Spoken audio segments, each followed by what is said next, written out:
مفتی صاحب کیا لکھا ہوا ہے؟ بی سی ڈالنا کیسا ہے اور کیا یہ بھی قرضہ کہلائے گا؟ کہلائے گا تو قرضہ ہی یہ بھی. تو یہ قابل تعریف عمل نہیں ہے بی سیاں ڈالنا، اور بے وقوفی بھی ہے. بے وقوفی اس لیے ہے کہ جب آپ کے پاس نہیں ہے تو آپ کیوں چاہتے ہو کہ میرا پہلے مہینے میں کمیٹی کھل جائے اور میرے کو جتنے پیسے مل جائیں؟ بھائی قرضوں سے اپنے آپ کو بچاؤ، جتنا ہے اتنا خریدو، آپ اتنا خرچ کرو. بس جی مل جائے مجھے اچانک، اور ہو سکتا ہے آپ کی کمیٹی نہ کھلے، آپ کی سب سے آخر میں کمیٹی کھلے، تو کتنے جان لٹکی ہوئی ہے کہ اتنے لوگوں کے پاس آپ کا پیسہ گھوم رہا ہے. ہر وقت کی ڈپریشن. میں نے کوئی کمیٹی والا کبھی خوش نہیں دیکھا. ہر وقت کی ٹینشن، یار اس کو پاس اتنے پیسے اس کی نکل آئی، یہ پتہ نہیں میری کمیٹی نکلے گی اور وہ دے گا بھی. کتنے لوگ کمیٹیاں لے کے بھاگ گئے ہیں. آج ایک بندہ مجھے ملا، اس نے کہا کہ میرے اوپر دیندار آدمی، نمازی، پرہیزگار، کہہ رہا یار میں 10-15 لاکھ کا مقروض ہو گیا ہوں، میں بہت ٹینشن میں ہوں، میں بہت پریشان ہوں، میری مدد کرو. میں نے کہا بھائی میں کیا ہوا کیا؟ مجھے سمجھ رہے تھے بہت بڑے سیٹ ہیں. میں نے کہا کیا؟ کہہ رہے یار میں نے کسی سے قرضہ لے کے انویسٹ کیا تھا بزنس میں، وہ پیسہ ڈوب گیا، اب وہ مجھ سے مانگ رہے ہیں. میں نے قرضہ لے کے انویسٹ کیا کیوں؟ آپ بھوک سے مر رہے ہوتے تو قرضہ لے کے روٹی کھا لیتے. سمجھ میں آتا ہے. آپ کو کوئی ایسی خطرناک بیماری ہو گئی، زندگی موت پہ بن گئی، تکلیف برداشت نہیں ہو رہی، قرضہ لے کے گورنمنٹ کے ہاسپٹل میں علاج کر لیتے. میں نے اپنے بارے میں وصیت کی ہے، اچھا ہوا آ گیا سامنے. اللہ نہ کرے میں کوئی بیمار ہو جاؤں، مجھے گورنمنٹ ہاسپٹل میں علاج کے لیے لے جانا. ہوتا پتہ ہے کیا ہے؟ لوگ کہتے ہیں کوئی اللہ نہ کرے کوئی حادثہ ہو جائے، زخمی ہو جاتے ہیں نا، لوگ اٹھا کے ڈائریکٹ آغا خان میں لے جاتے ہیں. بل تمہارا باپ دے گا پھر، یہ بتا دوں میں.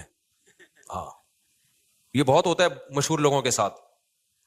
جہاں دیکھا کوئی ایکسیڈنٹ ہوا، کوئی فائرنگ، کراچی میں اللہ سب کو بچا کے رکھے، عافیت سے رکھے، زخمی ہو گئے ڈائریکٹ جی آغا خان میں لے جاؤ.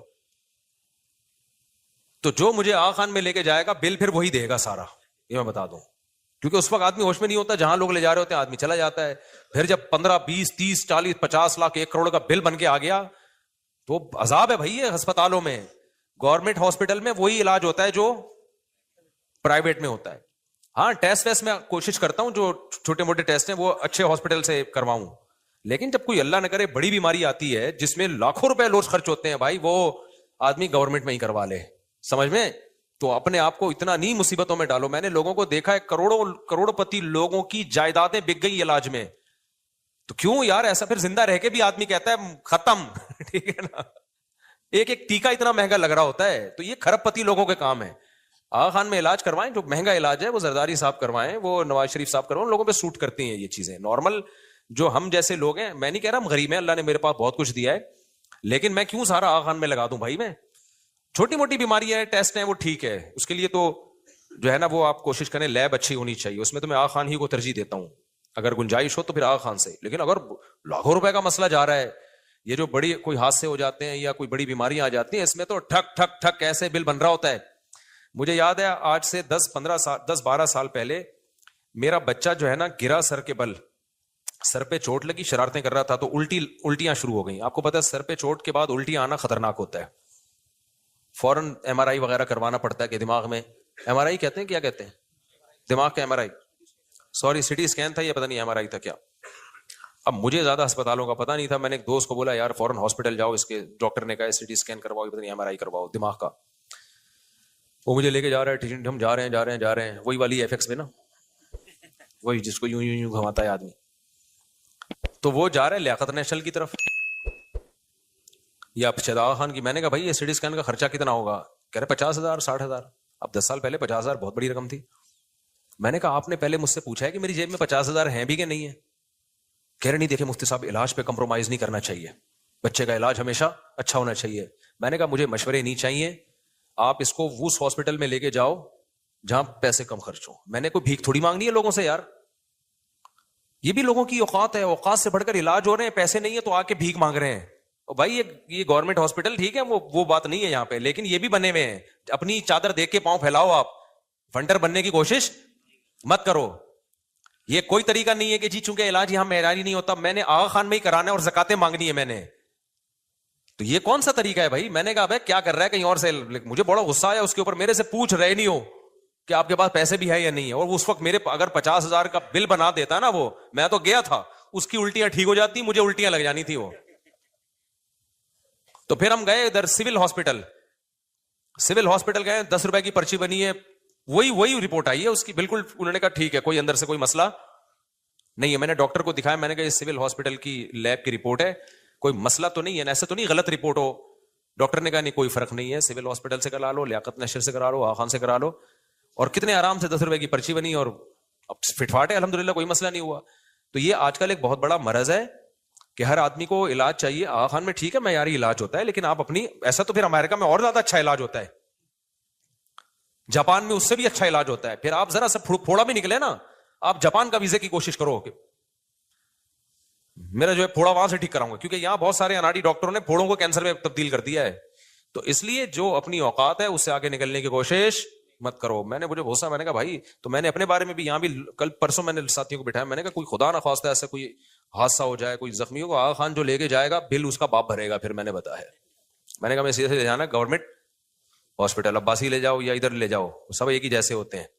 جتنی جو ہے نا, میں یہ نہیں کہہ رہا میری اوقات بہت تھوڑی ہے, اوقات الحمدللہ بہت بڑی ہے, لیکن میں اتنی ان چیزوں پہ, جب ایک چیز ایک سستے میں ہو سکتی ہے تو میں اتنے اپنے آپ کو ٹینشن میں کیوں ڈالوں کہ میری گاڑی بھی بک جائے اور جو سب کچھ, گھڑی بھی بک جائے, موبائل بھی بک جائے. تو بھائی اگر بہت ہے, اتنا ہے کہ تعلقات ہیں یا آپ مسلم, آپ کی اسٹیل ملیں چل رہی ہیں, پھر تو ان کے لیے یہ غریبوں والی باتیں کر رہا ہوں جو میں کر رہا ہوں نا, گھٹیا باتیں ہیں یہ. لیکن اگر اتنا نہیں ہے آپ کے پاس کہ خربوں اربوں روپے نہیں ہے, تو پھر نارمل علاج کراؤ جیسے سب لوگ کراتے ہیں, ٹھیک ہے نا. تو اس سے زیادہ آگے بڑھنے کی کوشش نہ کرو. میں سمجھتا ہوں سب سے بڑی ٹینشن یہ ہے کہ انسان کسی کے سامنے ہاتھ پھیلا. مار دو یار, ہمیں جان سے مار دو, ہم ہاتھ نہیں پھیلاتے انشاءاللہ. میری تو یہ ہے کہ یار مارنے دو مجھے آرام سے. ہمارے حضرت کی بھی یہ سوچ تھی, بیمار ہو جاؤں نا مارنے دینا آرام سے. میں تو یہ, میرا یہ نظریہ, اللہ آزمائش سے بچائے, کیونکہ بعض دفعہ آدمی باتیں بہت بڑی کر رہا ہوتا ہے, جب آزمائش میں آتا ہے تو اس کی اوقات سامنے آتی ہے. لیکن اب تک جو میری سوچ ہے وہ یہ ہے کہ بھائی بیماری میں مرنے دینا, ایسا خرچہ ہمارے اوپر نہ ڈال دینا کہ کل ہمیں لوگوں کے سامنے ہاتھ پھیلانا پڑے. موت ہمیں قبول ہے, مرنا تو آج نہیں تو کل مرنا ہی ہے نا, کیا خیال. تو یہ نہیں ہونا چاہیے بڑے بڑے اتنے مہنگے. تو مجھے ابھی بھی میں بتا دوں, اگر کوئی مجھے آغا خان لے گیا نا, اللہ سب کو عافیت والی زندگی دے, ہمیں بھی ہر طرح کی حادثہ سے بچائے. تو اگر کوئی لے جائے نا حادثاتی اس میں, ہاں مجھے پتا ہو کہ اتنا خرچہ ہوگا آغا خان میں, پھر میں اپنا سرمایہ اور اپنا حساب دیکھوں, ایک اماؤنٹ پتا ہو نا, پھر میں فیصلہ کر سکتا ہوں آغا خان میرے لیے سوٹیبل ہے یا نہیں. لیکن جب ایسے زخمی حالت میں یا کوئی ایسی ایمرجنسی میں جاتے ہیں, پتہ نہیں ہوتا پیشنٹ کو کیا ہونے والا ہے تمہارے ساتھ. بل جب بن کے آئے گا نا, آدمی کے ہوش اڑ جاتے ہیں. میں نے اپنی زندگی میں اپنے ریلیٹیوز کو دیکھا ہے, جائیدادیں بک گئی, زیرو پہ آ گئے, روڈ پہ آ گئے, وہ سب کچھ علاج میں خرچ ہو گیا ان کا, پھر بھی قرضہ ان کے اوپر, ساری زندگی ان قرضوں کو اتارنے میں لگ گیا. تو اس لیے فنڈر بننے کی کوشش کرو ہی نہیں, اور زیادہ آگے جاؤ نہیں. سب سے پہلے اپنا جنرل فزیشین جو ہے نا, جو گھریلو گلی محلے کا ڈاکٹر ہوتا ہے, یہ بھی ہلکی چیز نہیں ہوتا. لوگ اس کو لفٹ ہی نہیں کرا رہے ہوتے. جو غریبوں کے علاقے کا ڈاکٹر ہے نا, بہت ایکسپرٹ ہوتا ہے وہ. آج مجھے ایک بڑے ڈینٹسٹ سے میری ملاقات, انہوں نے بتایا کہ یہ جو جنرل فزیشین ہوتے ہیں نا, جو غریبوں کے علاقوں میں ہوتے ہیں, جن کی بہت کم فیس ہوتی ہے, یہ زیادہ ایکسپرٹ ہوتے ہیں, کیونکہ ان کے پاس ایسے ایسے کیس آتے ہیں, پوری زندگی انہوں نے آڑے ترچے لوگوں کو ہی سیدھا کیا ہوتا ہے. سمجھ رہے ہیں؟ تو یہ ہلکے نہیں ہوتے, اس کو لفٹ نہیں کرا رہے ہوتے, ایک دم ڈائریکٹ پہنچنا ہے جی. وہ جو 5,000 روپے انٹری کی فیس لے رہا ہے, تو اتنا مسئلہ نہیں ہے. میں جانتا ہوں ایک میرا پیٹ خراب ہو گیا تھا, تو ایک پیٹ کے اسپیشلسٹ تھے, یہاں بیٹھتے تھے, تو ان کی فیس پتہ نہیں 4,000 تھی. اورنگی ٹاؤن گیا تو 500 روپے فیس ہے ان کی. وہی دوائیاں یہاں بھی لکھ کے دے رہے ہیں, وہی وہاں بھی لکھ کے دے رہے ہیں. تو میں نے کہا ڈاکٹر صاحب یہ ادھر 4,000 فیس ہے, ادھر 500 روپے ہے. تو انہوں نے کہا بھائی وہاں پیسے والے لوگ رہتے ہیں تو 4,000 فیس ہے, ادھر بےچارے غریب لوگ رہتے ہیں. تو میں نے کہا ہم پھر ادھر ہی آگے رہ لیتے ہیں, کیا خیال ہے, تاکہ ہم بھی پیسے والے, علاج میں ہمارا خرچہ بچے گا. لیکن اس کو اورنگی ٹاؤن والے لفٹ نہیں کرا رہے ہوں گے وہاں پہ کہ 500 روپے فیس ہے, یہ کیا علاج کرے گا. علاج تو ادھر ہوگا, ناظم آباد میں ہوگا, ڈیفینس میں ہوگا. ابے وہاں بھی یہی بیٹھا ہوا ہوگا, پرچی الگ کٹ رہی ہوگی. تو آغا خان والے بھی وہی ٹیکا لگا رہے ہوں گے جو سول ہاسپٹل میں لگ رہا ہوگا.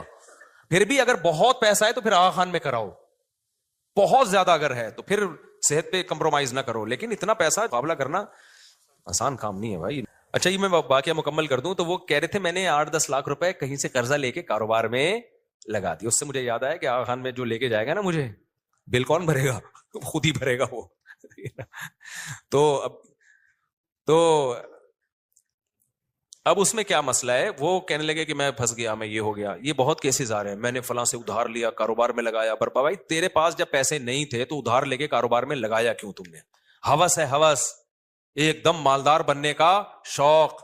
اپنے پاس دھیلا نہیں ہے تو لوگوں سے لے لے کے لگا دو, اور وہ بڑا بیوقوف ہے جس نے دیے ہیں. اب کہہ رہے ہیں وہ لوگ کہہ رہے ہیں کہ وہ میرے اوپر سر پہ کھڑا ہوا ہے جس کے پیسے میں نے لیے تھے. میں نے کہا بھائی بات یہ ہے کہ جب آپ نے کسی کا پیسہ لے کے لگایا, اگر وہ ڈوب گیا تو اسلام میں نقصان انویسٹر کا ہوتا ہے, محنت کرنے والے کا نہیں ہوتا. محنت کرنے والے کا بس یہ نقصان ہے کہ اس کی محنت ضائع ہو گئی, تو بنتا ہی نہیں ہے. کیا خیال ہے؟ اب تو ٹینشن اس کو ہونی چاہیے, آپ کو تھوڑی ہونی چاہیے ٹینشن. یہ خوب اچھی طرح سمجھ لو, جب کوئی کاروبار کے لیے پیسہ مانگے نا اور آپ دو تو سمجھ لو اب شرعی لحاظ سے بھی واپس نہیں لے سکتے. مفتی کے پاس کیس آئے گا, مفتی اس کو فیور دے گا, آپ کو فیور نہیں دے گا. کیونکہ جب کاروبار میں پیسہ ڈوبا تو جس کا پیسہ تھا اسی کا ڈوبا ہے, آپ کا تو پیسہ ہی نہیں تھا تو ڈوبا کہاں سے؟ تو میں نے کہا میرے بھائی تو نے 10 لاکھ لیے ہوں, 10 کروڑ لیے ہوں, 15 کروڑ لیے ہوں, جب کاروبار میں نقصان ہو گیا تو نقصان تو انویسٹر کا ہے. اب آپ کہہ سکتے ہیں اسلام نے انویسٹر پہ بڑا ظلم کیا, یہ تو کہہ سکتے ہیں نا.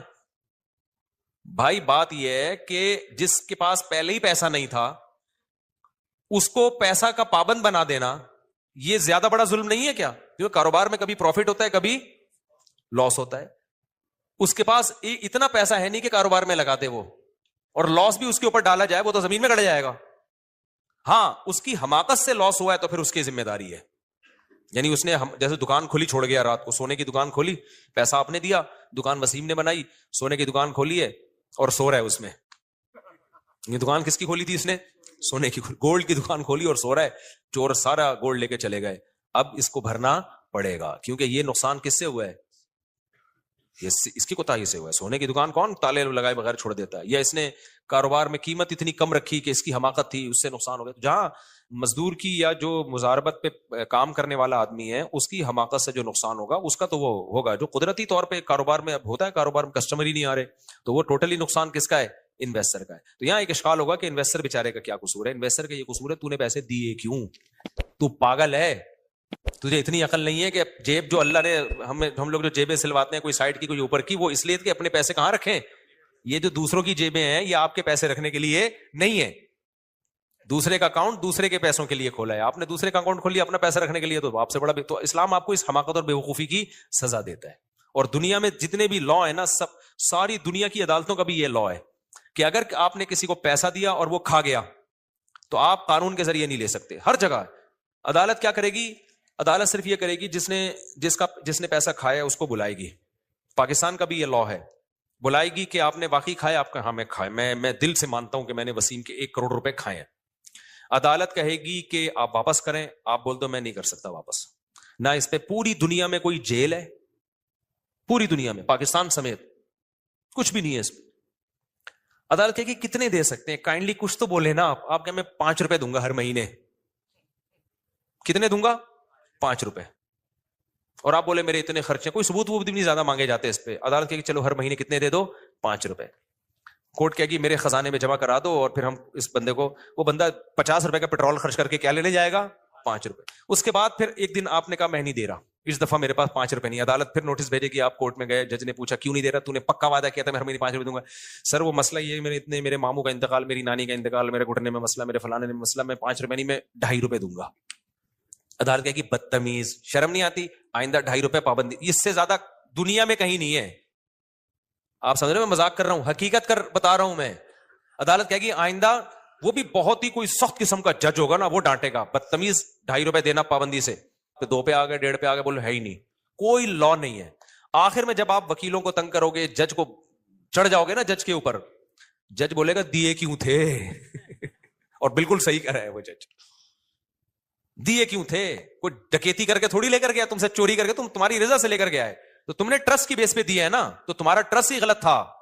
تو تم خود, اور یہ لا ہے کہ بھئی آپ ایک آدمی پہ اعتماد کر کے دے رہے ہو نا, اعتماد کر کے دے رہے ہو, تو آپ سے اعتماد میں غلطی آپ سے ہوئی ہے. اس چوری کر رہا ہوتا, ڈکیتی کر رہا ہوتا تو پٹتا, پھر تو چور کا ہاتھ کاٹ دیا جائے, یہ کر دیا, بہت سارے قوانین ہیں. آپ نے اپنی خوشی سے جب پکڑا دیا نا تو بھائی ٹرسٹ ہی پہ چلے گا. اب یہ اب وہ اگر منہ سے کہہ رہا ہے کہ میرے پاس نہیں ہے تو ٹرسٹ کرو کہ واقعی نہیں ہے. وہ تو ہوتا ہی ہے, وہ پھر لینڈ کروزر میں گھوم رہے ہوتے ہیں اور کہہ رہے ہیں میرے پاس نہیں ہے. آدمی کہتا ہے میں کیسے کہہ رہے جیسے پہلے ٹرسٹ کیا تھا, اب بھی کیا کرو, ٹرسٹ کرو. تو اس لیے میرے بھائی, ہمارے حضرت مفتی رشید احمد صاحب بار بار یہ بات کہتے تھے کہ اس زمانے میں کسی کو پیسہ دینے والا بے وقوف, اور جو لے کے واپس کر دے وہ اس سے بڑا بے وقوف. یعنی مطلب یہ تھا کہ دینے چاہیے, ایسا نہ ہو کہ نہ دیں آپ. وہ اس لیے بڑا بیوقوف ہے کہ اس کو پتہ ہی نہیں کہ اگر میں نہیں دیتا تو بھی یہ نہیں نکال سکتا تھا, اس سینس میں اس کو بیوقوف کہا ہے. تو وہ مجھے کہنے لگے میرے اتنے لاکھ, آپ لوگوں سے کہیں میری مدد کریں, زکات دیں. میں نے کہا بھائی میں نہیں کہوں گا کسی سے. حماقت کس کی ہے؟ تمہاری.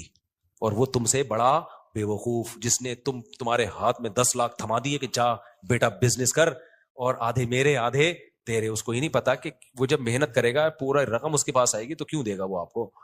تو اس لیے میں نے کہا کیونکہ ایسے لوگوں کے ساتھ تعاون کرو نا آپ, تو پتہ ہے کیا ہوتا ہے, پھر اگلی دفعہ 20 لاکھ روپے لیں گے کسی سے کہ پہلا تجربہ ناکام ہو گیا, اب صحیح طرح سے. یہ ہوس کبھی بھی ختم نہیں ہوتی, کبھی بھی ختم نہیں.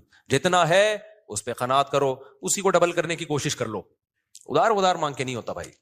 ادھار وہ مانگے جس کی اچھی خاصی آمدن ہو, اس کو پتا ہے میں اگلے مہینے دے دوں گا. بعض لوگ کروڑ پتی ہوتے ہیں, ان پہ ٹھیک ہے, وہ جچتا ہے. جیسے ہم ہوٹلوں میں جاتے ہیں, بٹوائی بھول گئے تو آپ دوست سے ادھار لے تو یار پیسے دے دے, آپ کو پتا ہے میرے پاس گھر میں پڑے ہیں کل میں دے دوں گا. یہاں ادھار جچتا ہے, اس کے علاوہ ادھار نہیں ہوتا بھائی. یہ بہت بے وقوف لوگوں کا کام ہوتا ہے ادھار لینا اور دینا.